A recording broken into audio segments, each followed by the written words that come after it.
Zenj TV, tujivunie nyumbani. Rais wa Jamhuri ya Muungano wa Tanzania Mheshimiwa Dr. Samia Suluhu Hassan amemteua Ummy Mwalimu kuwa mshauri wa rais anayeshughulikia masuala ya afya na ustawi wa jamii, mama na mtoto.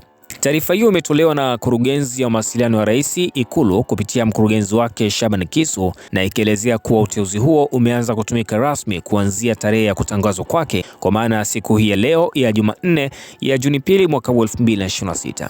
Na kwa mujibu wa taarifa iliyotolewa leo hii na Katibu Mkuu Kiongozi Balozi Dr. Moses Mpogolo, uteuzi huo umefanywa na Rais Dr. Samia Suluhu Hassan kwa lengo la kuimarisha usimamizi na utekelezaji wa masuala ya afya wa uzazi pamoja na ustawi wa mama na mtoto nchini. Na kama ambavyo unaona hapa, hii ni barua rasmi kutoka Kurugenzi ya Mawasiliano ya Rais Ikulu, ambayo ikitoa taarifa ya kumtangaza Ummy Mwalimu kuwa ameteuliwa na Rais wa Jamhuri ya Muungano wa Tanzania Dr. Samia Suluhu Hassan kuwa mshauri wa rais katika masuala ya afya ya uzazi, mama na mtoto. Na mwishoni kabisa hapa kuna saini ya mkurugenzi wa mawasiliano ya Rais Ikulu ndugu Shaban Kisu. Kwa taarifa rasmi ambayo imetolewa muda mchache uliopita, ni taarifa hii ya uteuzi kutoka kwa Rais Dr. Samia Suluhu Hassan akimteua Ummy Mwalimu. Lakini pia kwa upande mwingine ni kwamba Rais wa Jamhuri ya Muungano wa Tanzania Dr. Samia Suluhu Hassan leo hii ameondoka nchini kuelekea Urusi kwa ziara ya kitaifa kufuatia mwaliko wa rais wa taifa hilo kwa maana ya Vladimir